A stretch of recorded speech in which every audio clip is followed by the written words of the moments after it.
Hello and welcome to this lecture of Company Law. In this lecture, we are going to continue with our chapter 8, which is declaration and payment of dividend. So far, we have seen what is the provisions for final dividend, interim dividend, and unpaid dividend account.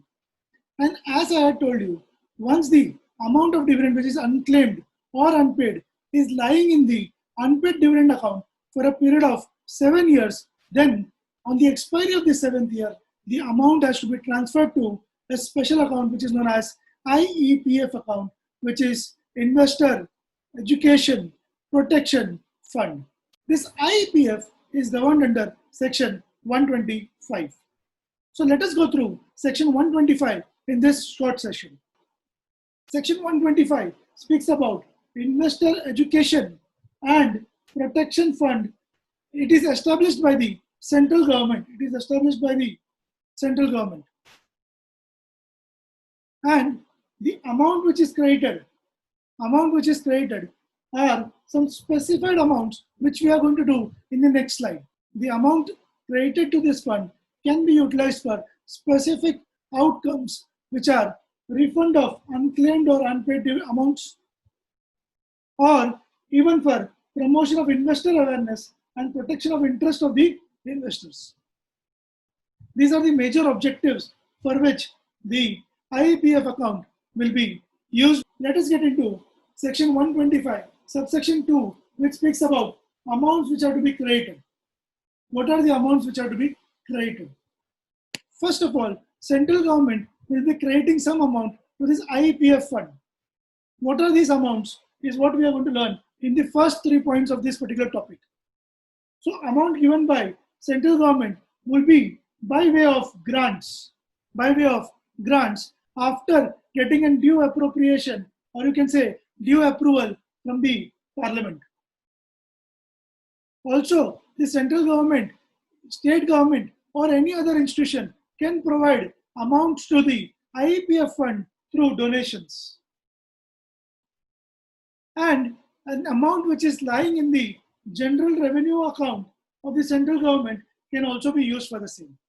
So these are your first 3 points for the amounts which are created to IEPF fund. It is a long list. So first 3 points are very simple, which are provided by the central government. Okay. Next points are amount which is lying in the unpaid dividend account at the expiry of how many? 7 years. At the expiry of 7 years. This we had already discussed in the last lecture. Also, the amount which is lying in the IEPF fund, which was created in the Erstwhile Companies Act. Erstwhile means earlier Companies Act, which was 1956 Act. So as per 1956 Act, Section 205C was governing the provisions for Investor Education and Protection Fund, which was IEPF fund. So the amount which is lying as per the IEPF fund under Section 205 would be transferred to IEPF fund under Section 125 in 2013 Companies Act. Now the third point is whatever amount is credited to the fund, that is the IEPF fund, will also be invested into some kind of securities or some kind of investments by the authority, and such authority will be deriving some income in the form of interest and other income from such investments. Those also will be credited to the IEPF fund itself. Whenever a person takes any money through an unlawful means and a court passes an order for disgorgement, that is, the person has to pay back the money to the court, then in that case, such amount will also be transferred to the IEPF fund. So any amount which is received through disgorgement or disposal of securities is also credited to the IEPF fund. Also, any application money in a public issue which was due for refund and has not been paid or is staying unpaid or unclaimed for a period of 7 years will also be transferred to the IEPF fund. Similarly, any public deposits which have matured but not yet paid or are remained unclaimed for a period of 7 years will be transferred to the IEPF fund. And any debentures which are matured and from the maturity 7 years have lapsed and it is still unclaimed or unpaid then the same will be transferred to the IEPF fund. Also, any amount which is received from sales proceeds from any fractional shares will also be transferred to the IEPF fund. These fractional shares may be on account of any bonus shares, mergers, or amalgamation, which are from the 7 years or more. Also, any amount which is pending to be paid or is unclaimed for 7 years from the redemption of preference shares. Redemption of preference shares will also be transferred to the IEPF fund. So what we have discussed so far, apart from the central government part, is that any dividend which is lying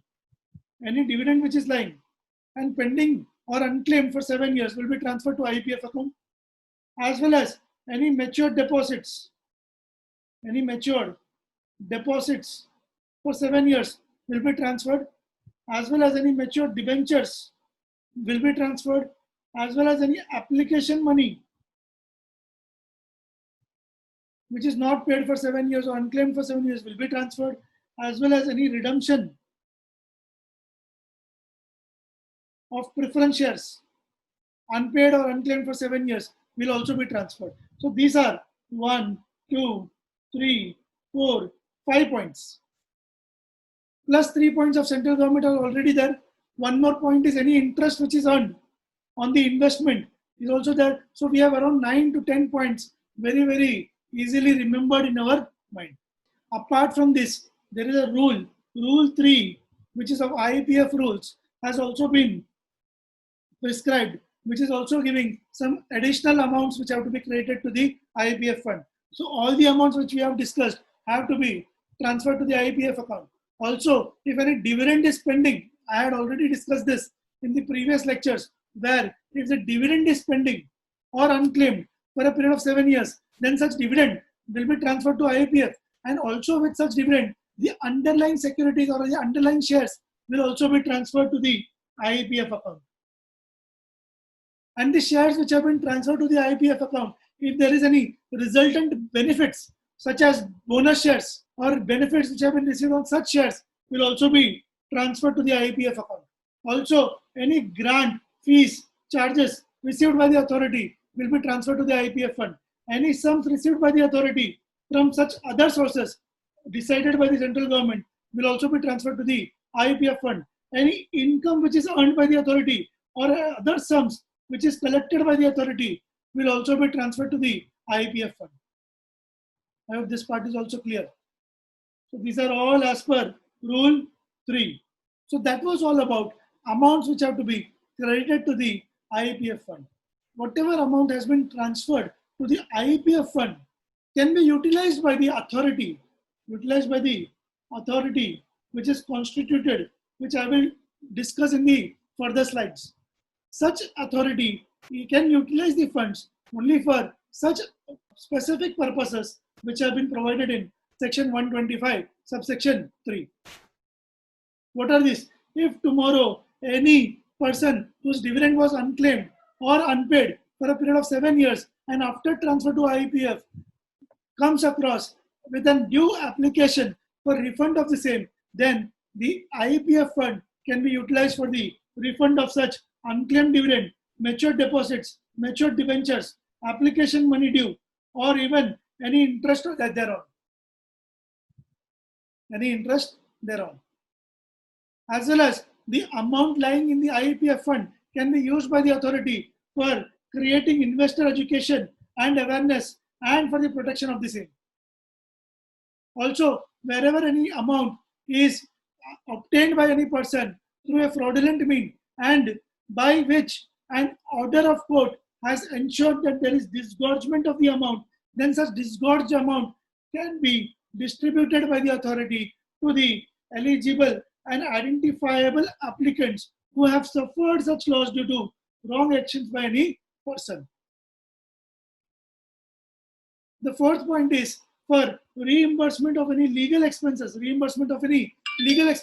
where any shareholder or a group of shareholders file any case or suits, civil suits under section 37 or section 245, then it is known as class action suits, which is filed by the members, debenture holders, depositors, and it is sanctioned by the tribunal. So wherever any legal expenses are incurred by such members or such persons for filing and administering such a class action suit, then such legal expenses may be reimbursed out of the IEPF fund.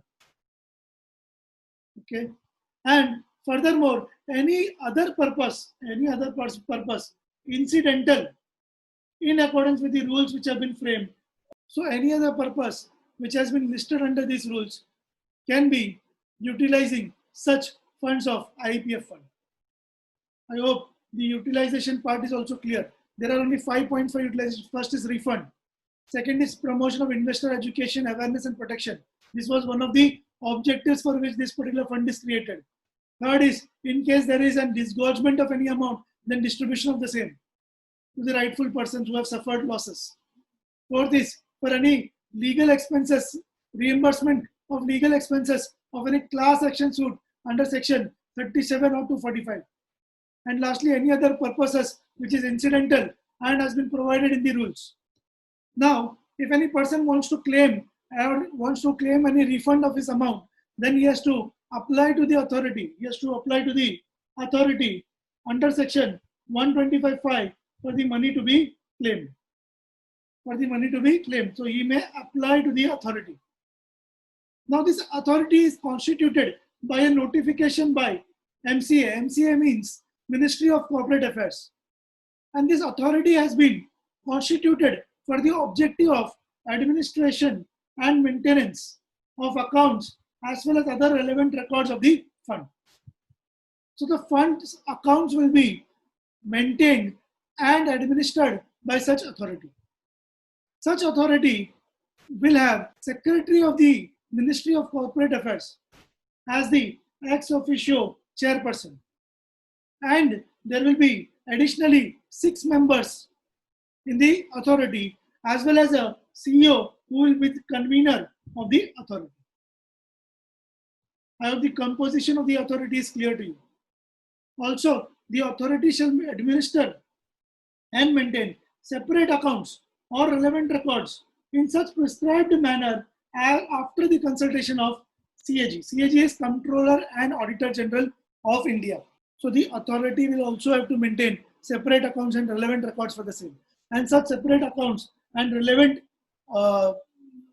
records shall be audited by the CAG, which is Comptroller and Auditor General of India, at prescribed intervals, which will be fixed by the CAG itself. And such audit report has to be forwarded to the central government. Now this part is also clear. Now the authority not only will maintain its accounts, will get its accounts audited by the CAG, but also will prepare an annual report. Giving full account of its activities for the financial year and forward a copy of the same to the central government. Okay. Finally, the central government, on receipt of such annual report, will place the annual report plus audit report in each house of parliament, which is Lok Sabha and Rajya Sabha. This part about authority is also clear. So that's it from me for this particular lecture. If you have understood this lecture, please do like the video, share the video with your friends. And if you have not yet subscribed to the channel, please subscribe to the channel because it motivates me to bring more videos. Thanks a lot. Stay safe.